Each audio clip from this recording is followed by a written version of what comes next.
Série Vida de Jesus. O tema de hoje é a Última Páscoa.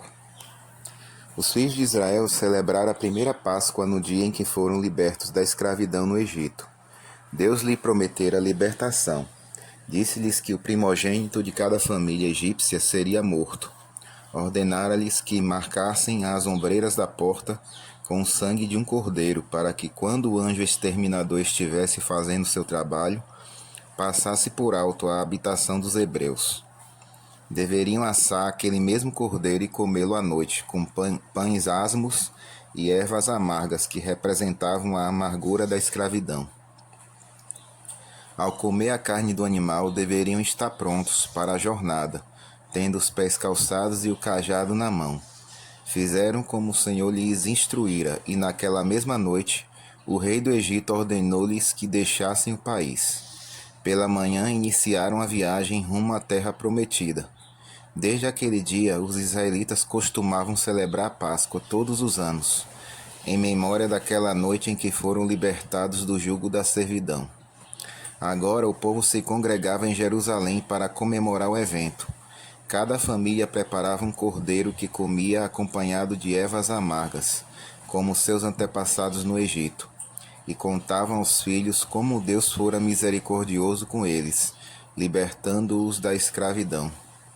Chegara o tempo em que Jesus devia comemorar a festividade com seus discípulos e pediu a Pedro e a João que encontrassem um lugar e preparassem a ceia da Páscoa.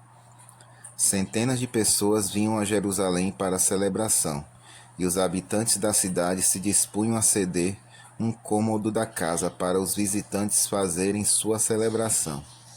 O Salvador dissera a Pedro e a João que ao saírem pelas ruas encontrariam um homem com um cântaro de água. Deveriam então segui-lo até a casa que entrasse e dizer ao dono da casa: o mestre manda perguntar-te, onde é o aposento no qual lhe hei de comer a Páscoa com os meus discípulos? Lucas 22, versículo 11.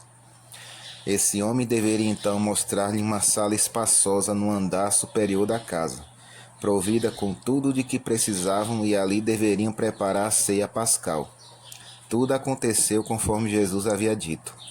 Na hora da ceia, os discípulos estavam a sós com Jesus.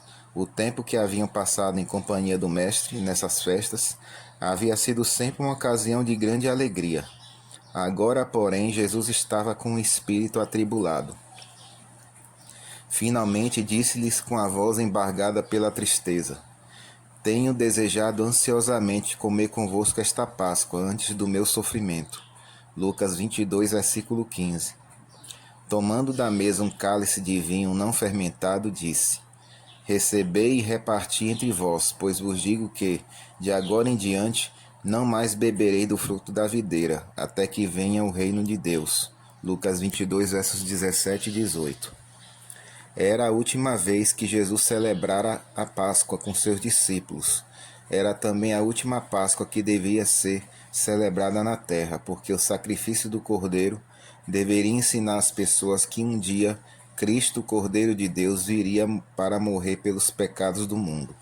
Assim, com sua morte, não haveria mais necessidade de imolar o Cordeiro quando seu sacrifício estivesse consumado. Quando os judeus selaram sua rejeição de Cristo, condenando-o à morte, rejeitaram tudo que dava importância e significado àquela festa. Daí em diante, a solenidade seria uma cerimônia sem valor. Lição de humildade.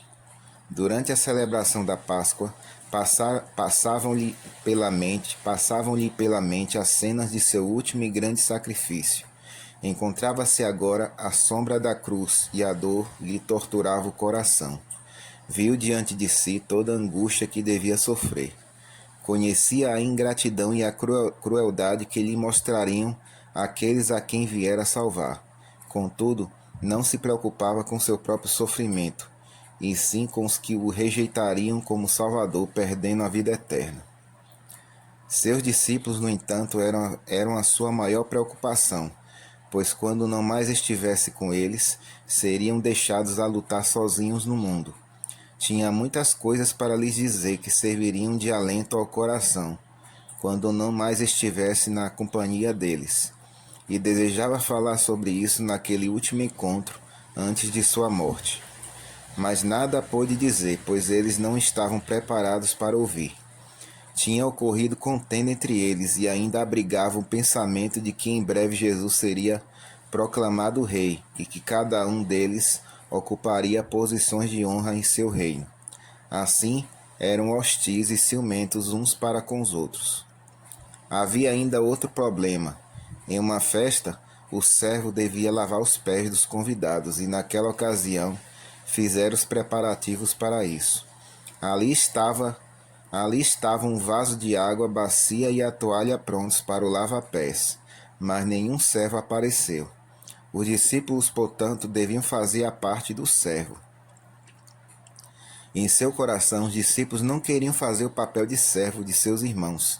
Não estavam dispostos a lavar-lhe os pés. Desse modo, tomaram seus lugares à mesa em silêncio. Jesus esperou para ver o que eles fariam. Então ele mesmo se levantou, cingiu-se com a toalha, despejou a água na bacia e começou a lavar os pés dos discípulos. Embora magoado por causa da discórdia entre eles, não os repreendeu com palavras duras. Demonstrou seu amor, agindo como servo de seus próprios discípulos. Quando terminou, disse-lhes: Compreendeis o que vos fiz? Vós me chamais o Mestre e o Senhor, e dizeis bem, porque eu sou. Ora, se eu, sendo Senhor e Mestre, vos lavei os pés, também vós deveis lavar os pés uns dos outros. Porque eu vos dei o exemplo, para que, como eu vos fiz, façais vós também. João 13, versos 12 a 15. Dessa maneira, Jesus ensinou aos seus discípulos que deviam servir uns aos outros. Em vez de buscar a posição mais elevada para si mesmos, deveriam se dispor a servir os irmãos. O Salvador veio ao mundo para trabalhar pelos outros, vivendo para ajudar e salvar os necessitados e pecadores, e ele deseja que façamos o mesmo. Os discípulos se sentiram envergonhados de seu ciúme e egoísmo. Seu coração se moveu de amor para com o Mestre e para com os irmãos. Só agora é que estavam prontos para ouvir os ensinos de Cristo, em sua memória até que ele venha. Estando todos em silêncio à mesa, Jesus tomou o pão e, tendo dado graças, partiu e entregou aos discípulos, dizendo: Isto é meu corpo oferecido por vós, fazei isto em memória de mim. Lucas 22, verso 19. Tomou também o cálice, dizendo: Este é o cálice da nova aliança, no meu sangue derramado em favor de vós. Lucas 22, versículo 20.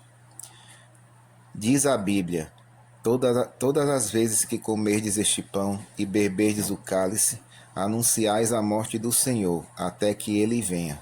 1 Coríntios 11, verso 26. O pão e o vinho representam o corpo e o sangue de Jesus. Assim como o pão foi partido e o vinho tomado, o corpo de Jesus foi partido e seu sangue derramado por nós. Comendo pão e bebendo vinho, demonstramos que cremos neste fato. Mostramos que nos arrependemos de nossos pecados e que aceitamos a Cristo como nosso Salvador. Enquanto participavam da ceia, os discípulos perceberam o sofrimento de Jesus. Uma atmosfera de tristeza contagiou a todos e comiam em silêncio. Finalmente Jesus disse: Em verdade vos digo que um dentre vós me trairá. Mateus 26, versículo 21. Os discípulos ficaram surpresos e entristecidos com aquela declaração de Jesus, e cada um começou a fazer uma introspecção para ver se havia em si algum mau pensamento contra o Mestre. Um após o outro perguntava: Porventura sou eu, Senhor? Mateus 26, verso 22. Só Judas permanecia calado.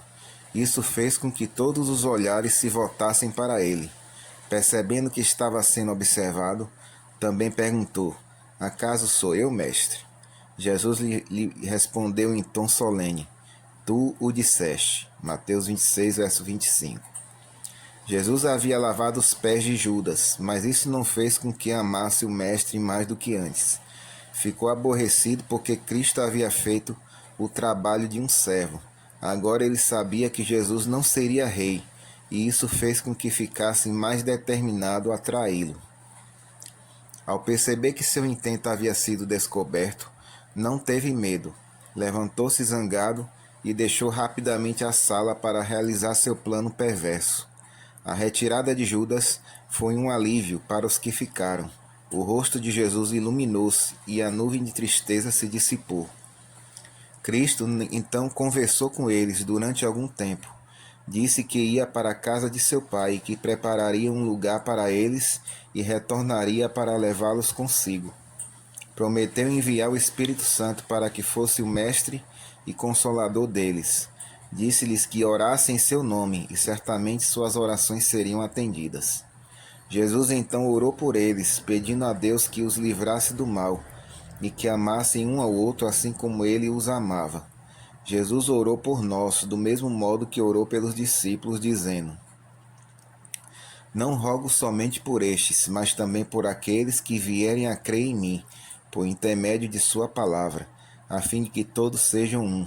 E como és tu, ó Pai, em mim e eu em ti, também sejam eles em nós, para que o mundo creia que tu me enviaste, eu neles e tu em mim, a fim de que sejam aperfeiçoados na unidade, para que o mundo conheça que tu me enviaste e os amaste, como também amaste a mim.